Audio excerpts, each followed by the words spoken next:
Bonjour à toutes et à tous, je suis René Pelletier. Bienvenue sur ma chaîne et un grand merci à toutes celles et ceux qui s'abonnent et regardent mes vidéos. Installez-vous confortablement, découvrons le sujet du jour. Dans cette vidéo, je vais parler en détail du sujet récupérateur de chaleur pour poêle à bois, prix et infos, parce que beaucoup de personnes chauffées au bois se demandent si cet équipement permet vraiment de mieux répartir la chaleur, de faire des économies concrètes et d'améliorer le confort dans toute la maison, ou si c'est surtout une promesse séduisante sur le papier. Et je vais aller jusqu'au bout, parce que derrière un appareil qui semble simple, il y a, en réalité, des différences énormes de prix, d'efficacité, de contraintes d'installation et de rentabilité, et c'est souvent là que se fait la bonne ou la mauvaise décision d'achat.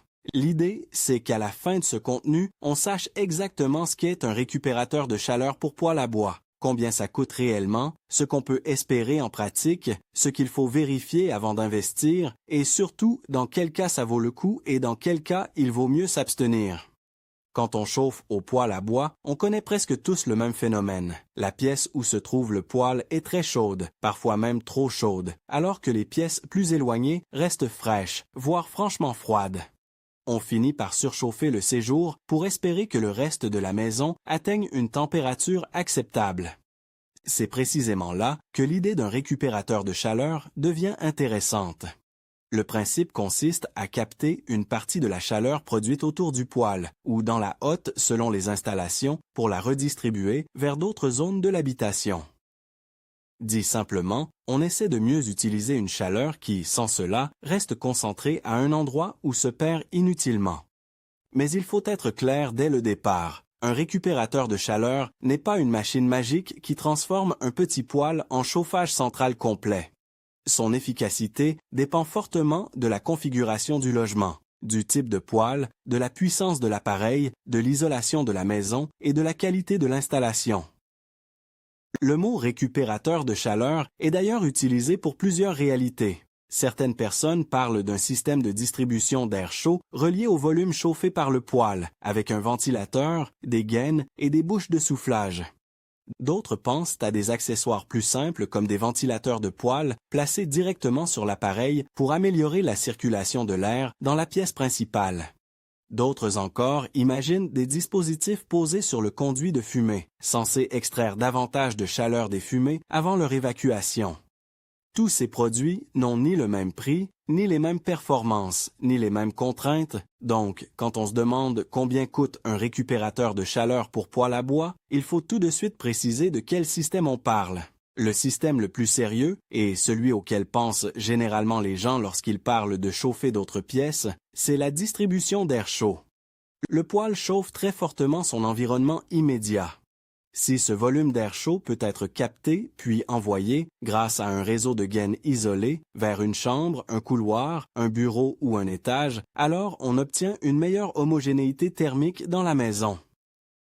Le cœur du système, c'est souvent un groupe de ventilation conçu pour supporter des températures élevées, associées à un thermostat, à des filtres selon les modèles, à des gaines adaptées et à des bouches de diffusion. L'objectif n'est pas forcément d'obtenir exactement la même température partout, mais plutôt d'éviter le contraste extrême entre une pièce principale très chaude et le reste du logement nettement moins confortable. En matière de prix, il existe une très large fourchette. Pour un simple ventilateur de poêle, celui qu'on pose sur l'appareil et qui fonctionne souvent grâce à la chaleur elle-même, on peut trouver des modèles autour de 30 à 120 euros. Ce n'est pas un vrai récupérateur de chaleur au sens d'une redistribution vers plusieurs pièces, mais cela peut améliorer la convection dans la pièce où se trouve le poêle et aider un peu l'air chaud à circuler vers les espaces ouverts à proximité. C'est une solution peu coûteuse, simple, sans gros travaux, mais il ne faut pas en attendre des miracles. Si la maison est cloisonnée, si les portes restent fermées ou si l'étage est difficile à atteindre, le gain sera limité. Pour un système de distribution d'air chaud plus complet, les prix changent complètement d'échelle. Le matériel seul peut commencer autour de 500 à 800 euros pour des configurations basiques, mais on monte très vite à 1000, 1500, 2000 euros et davantage selon la marque, la puissance du groupe de ventilation, la longueur du réseau, le nombre de bouches, les accessoires de régulation et la complexité de l'installation. Et il faut ajouter la pose. Avec la main-d'œuvre, les percements, le passage des gaines, les raccordements électriques, les éléments de sécurité et parfois des adaptations du bâti, le budget total peut facilement se situer entre 1 500 et 4 000 € dans de nombreux cas. Sur des installations plus ambitieuses ou dans une maison compliquée à équiper, le montant peut dépasser cette plage. À l'inverse, dans une petite maison de plein pied avec une configuration simple, on peut rester dans le bas de la fourchette. Il faut aussi parler des récupérateurs placés sur le conduit ou autour de la zone de fumée. Sur le papier, l'idée paraît logique. Les fumées sont très chaudes, donc si on en récupère une partie de l'énergie, on améliore le rendement global. Sauf qu'en pratique, il faut être extrêmement prudent. Un conduit de fumée doit maintenir certaines températures pour assurer un bon tirage et limiter les risques de condensation, d'encrassement et de formation de bistre. Si on refroidit trop les fumées, on peut créer plus de problèmes qu'on en résout. C'est pour ça que tous les systèmes ne se valent pas et qu'il ne faut jamais improviser sur ce point. Un dispositif mal pensé peut détériorer le fonctionnement du poêle, compliquer l'entretien et augmenter les risques de salissure ou de dysfonctionnement. Le prix de ce type d'équipement est très variable, mais ce n'est pas le segment sur lequel je conseillerais de se lancer à la légère, simplement pour gagner quelques degrés. La première vraie question à se poser n'est donc pas seulement le prix, mais l'objectif. Est-ce que je cherche à mieux brasser l'air dans la pièce principale? Est-ce que je veux envoyer un peu de chaleur vers une ou deux pièces proches? Est-ce que j'espère chauffer tout un étage avec mon poêle du rez-de-chaussée? Selon la réponse, la solution ne sera pas la même, et surtout, le résultat final n'aura rien à voir. Beaucoup de déceptions viennent d'attentes irréalistes. Un récupérateur de chaleur est un outil d'optimisation, pas un multiplicateur infini de puissance. Si le poêle est déjà juste en puissance pour le séjour, il n'a pas de réserve de chaleur à redistribuer. En revanche, si le poêle chauffe très fort la pièce de vie et qu'on est obligé de réduire l'allure parce qu'il fait trop chaud localement, alors récupérer et transférer une partie de cette chaleur vers d'autres pièces peut avoir un vrai sens. La configuration de la maison joue un rôle central. Dans une maison de plein pied, relativement compacte, avec des combles accessibles, il est souvent plus facile de tirer des gaines et de diffuser de l'air chaud dans plusieurs pièces. Dans une maison à étage, cela peut aussi fonctionner, mais il faut réfléchir au trajet des gaines, aux pertes thermiques et au bruit potentiel. Dans un logement très cloisonné, avec peu de faux plafonds ou des accès techniques compliqués, l'installation devient plus lourde et plus coûteuse. Dans une maison déjà bien isolée, la chaleur transférée sera mieux conservée, ce qui améliore l'intérêt du système. À l'inverse, dans une maison mal isolée, on peut redistribuer de l'air chaud, mais si les pièces perdent immédiatement cette chaleur, le bénéfice sera moins convaincant. Il faut également tenir compte du type de poêle à bois. Un poêle rayonnant diffuse une grande partie de sa chaleur par rayonnement direct. Un poêle plus convectif favorise davantage le réchauffement de l'air. Selon le modèle, la manière de récupérer la chaleur ne sera pas exactement la même. Certains appareils ou certaines installations sont plus compatibles que d'autres avec un système de distribution d'air chaud.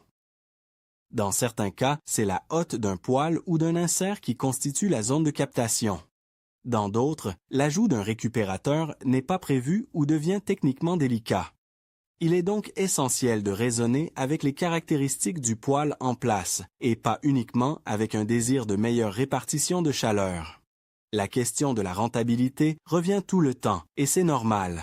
Si j'investis 2 000 ou 3 000 €, au bout de combien de temps est-ce que je récupère ma mise?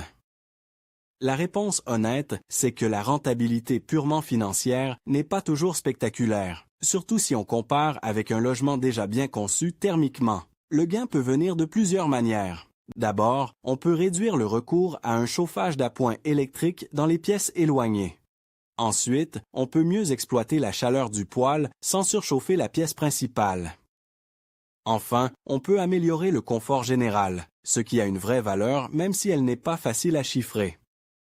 Si le récupérateur permet d'éviter l'utilisation répétée de radiateurs électriques gourmands pendant tout l'hiver, les économies peuvent devenir intéressantes. En revanche, si le système est coûteux et que l'usage du poêle reste occasionnel, la rentabilité sera beaucoup plus faible.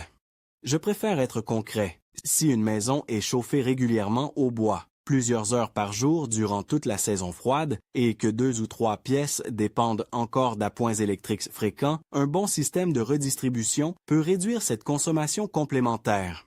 Dans ce cas, l'installation peut se justifier économiquement au fil des années. Mais si le poêle n'est utilisé que le week-end ou en agrément, ou seulement lors des grands froids, on n'aura jamais un retour sur investissement très rapide.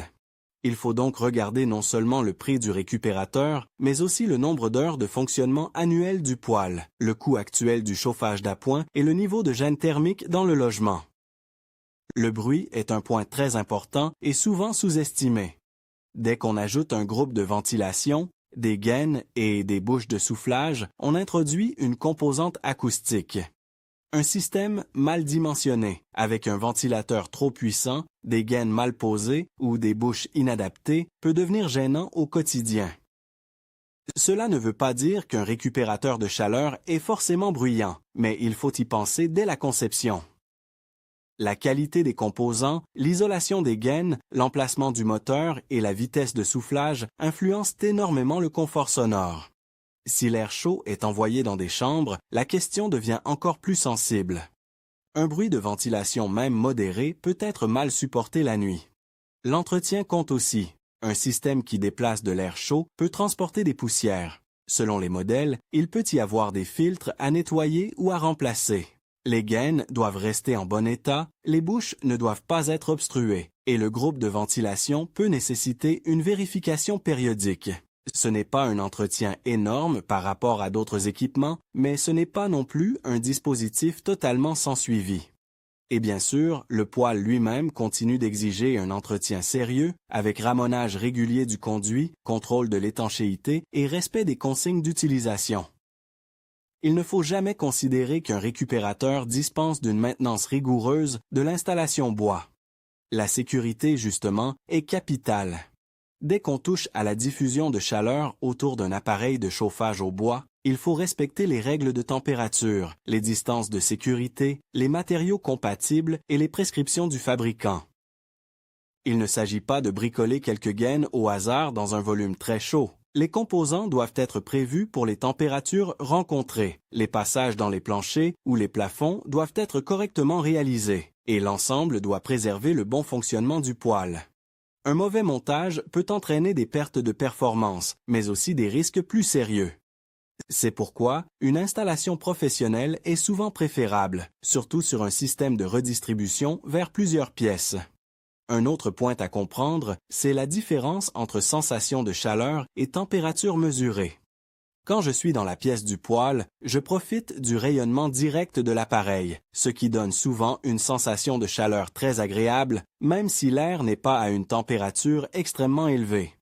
Quand je transfère de l'air chaud vers une autre pièce, j'apporte surtout de la convection. Le ressenti n'est donc pas exactement le même. Une chambre soufflée en air chaud à 19 degrés ne procurera pas la même sensation qu'un séjour avec poêle à bois à 21 degrés et rayonnement direct. C'est normal, et il faut l'avoir en tête pour évaluer correctement ses attentes. Le récupérateur de chaleur améliore la répartition thermique, mais il ne reproduit pas partout l'ambiance spécifique de la pièce où se trouve le poêle. Il faut aussi parler du rendement global. Beaucoup imaginent qu'en ajoutant un récupérateur, on augmente automatiquement et massivement le rendement du poêle. En réalité, on améliore surtout l'usage de la chaleur disponible dans la maison. Le rendement de combustion dépend avant tout de la qualité du poêle, du bois utilisé, du tirage, du réglage de l'air et des conditions d'utilisation. Si le bois est humide, si l'appareil fonctionne au ralenti de manière encrassante ou si le conduit n'est pas adapté, un récupérateur de chaleur ne résoudra pas le problème de fond. La première étape pour bien chauffer au bois reste toujours un appareil adapté, un combustible sec et une utilisation correcte. Le récupérateur vient ensuite comme optimisation de la diffusion. Concernant le bois, c'est un point essentiel dans le résultat final. Un bois bien sec, avec un taux d'humidité faible, permet une combustion plus propre, plus chaude et plus efficace. Si on alimente le poêle avec du bois trop humide, on perd en puissance utile, on encrasse davantage l'installation et on diminue l'intérêt de toute tentative de récupération de chaleur. Autrement dit, avant d'investir dans un réseau de distribution, il faut déjà s'assurer que le poêle fonctionne dans de bonnes conditions. Très souvent, des gains significatifs viennent d'abord d'une meilleure qualité de bois, d'un bon réglage de l'appareil et d'une optimisation de l'isolation du logement. Je vois aussi beaucoup de confusion entre récupération de chaleur et VMC. Ce sont deux logiques différentes. Une VMC est conçue pour renouveler l'air intérieur et gérer l'humidité. Un récupérateur de chaleur pour poêle à bois cherche à redistribuer de la chaleur. Certains logements peuvent cumuler les deux, mais il faut penser l'ensemble avec cohérence. Une ventilation mal équilibrée peut perturber le fonctionnement d'un appareil à bois, notamment en influençant les dépressions dans le logement. Là encore, on ne peut pas raisonner en ajoutant des systèmes indépendants sans réfléchir à leur interaction. Dans une maison moderne, étanche et bien ventilée, l'équilibre aérolique devient un vrai sujet. Si je devais résumer les postes de coûts à prévoir, je dirais qu'il y a le prix du matériel principal, les accessoires, les gaines, les bouches, la régulation éventuelle, l'alimentation électrique du système, puis surtout la pose. La pose peut représenter une part importante du budget, parfois plus que ce que les gens imaginent au départ. Le passage des gaines, l'accessibilité des combles, la nécessité de faire des percements propres, les finitions, la mise en sécurité et le temps de travail influencent fortement la facture. Il faut aussi intégrer le fait que l'installation la moins chère n'est pas toujours la plus intéressante. Un système mal conçu, qui souffle mal, fait du bruit ou diffuse une chaleur médiocre, devient vite une dépense regrettable. Dans les cas les plus favorables, le récupérateur de chaleur apporte un vrai confort. La pièce de vie reste agréable sans devenir étouffante, le couloir n'est plus glacé, les chambres prennent quelques degrés supplémentaires, l'étage devient plus tempéré et le recours aux convecteurs électriques diminue. C'est souvent cette progression du confort qui convainc les utilisateurs. On ne transforme pas nécessairement toute la maison en cocon uniforme, mais on réduit les écarts les plus pénibles. Dans les cas moins favorables, les gains sont modestes, le système tourne souvent, le bruit se fait remarquer et la chaleur envoyée dans les autres pièces semble insuffisante par rapport au budget investi. C'est pour ça que le diagnostic de départ est si important. Je pense qu'il faut être particulièrement vigilant si quelqu'un promet qu'un récupérateur de chaleur va chauffer toute la maison à partir d'un seul poêle, sans presque aucune limite, pour un coût très faible. En pratique, la physique finit toujours par s'imposer. Plus on éloigne la chaleur de sa source, plus il faut de bonnes conditions de transport, une maison cohérente et une puissance suffisante au départ. Les longues gaines, les virages, les pertes, les différences de niveau et les fuites thermiques peuvent grignoter le résultat. Cela ne veut pas dire que l'idée est mauvaise, mais simplement qu'il faut des attentes réalistes et un dimensionnement sérieux. Pour ceux qui hésitent, je dirais qu'il faut se poser une série de questions très simples. Est-ce que mon poêle chauffe déjà trop la pièce principale? Est-ce que j'utilise souvent du chauffage d'appoint ailleurs? Est-ce que ma maison permet techniquement une distribution d'air chaud correcte? Est-ce que je suis prêt à investir une somme parfois conséquente pour un gain de confort et des économies progressives plutôt qu'immédiates? Est-ce que je veux une solution discrète, silencieuse et durable, ce qui suppose souvent de ne pas viser le prix le plus bas? Si la réponse est oui à la plupart de ces questions, le projet mérite d'être étudié sérieusement. À l'inverse, si le poêle est sous-dimensionné, si la maison est très mal isolée, si l'usage du bois est occasionnel, si les pièces à chauffer sont très éloignées ou si les travaux de passage de gaines s'annoncent lourds, il peut être plus judicieux de mettre le budget ailleurs. Par exemple, dans l'isolation, dans l'amélioration du poêle lui-même, dans un meilleur combustible ou dans une solution complémentaire de chauffage plus ciblée. Parce qu'au fond, le récupérateur de chaleur n'est intéressant que s'il s'insère dans une stratégie de chauffage cohérente. Pris isolément, il peut sembler séduisant. Mis en perspective avec l'ensemble du logement, il peut être excellent ou au contraire peu pertinent. Je veux aussi insister sur l'importance du confort d'usage. Une bonne installation, ce n'est pas seulement une installation qui chauffe, c'est une installation qui se fait oublier. On allume le poêle, la chaleur monte progressivement, le système se déclenche au bon moment. Il répartit l'air sans courant d'air désagréable, sans bruit excessif et sans maintenance compliquée. Si au contraire, il faut constamment régler, supporter un souffle trop fort, gérer des vibrations ou nettoyer en permanence, le plaisir d'avoir un chauffage au bois optimisé diminue très vite.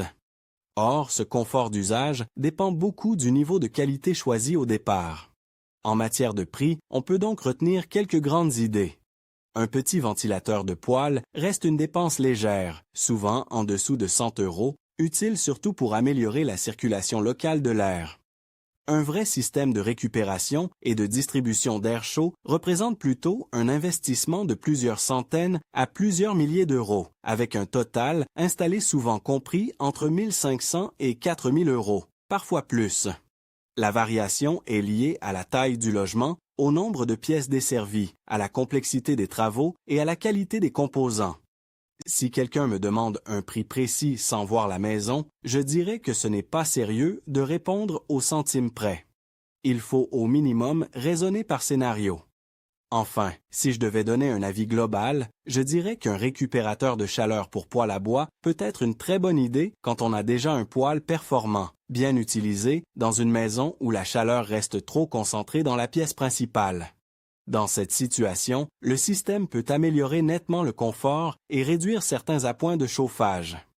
En revanche, il ne faut pas l'acheter en pensant qu'il va compenser un poêle mal exploité, du bois humide, une maison passoire ou un mauvais dimensionnement général. Le meilleur récupérateur de chaleur du monde ne corrigera pas des bases défaillantes, mais sur une installation saine et dans un logement adapté, il peut faire une vraie différence. Ce qu'il faut retenir, c'est que la bonne question n'est pas seulement combien coûte un récupérateur de chaleur pour poêle à bois, mais quel résultat précis est-ce que j'attends dans ma maison avec mon poêle et à quel niveau de budget total? Si je réponds honnêtement à ça, j'évite les achats impulsifs, les promesses trop belles et les installations décevantes. Et surtout, je comprends qu'en chauffage au bois, la performance vient toujours d'un ensemble cohérent. Un appareil adapté, un combustible de qualité, une maison suffisamment isolée et, si besoin, une redistribution de chaleur bien pensée. C'est cette logique d'ensemble qui permet de dépenser intelligemment et d'obtenir un vrai gain au quotidien, au lieu d'ajouter un équipement de plus sans bénéfice clair.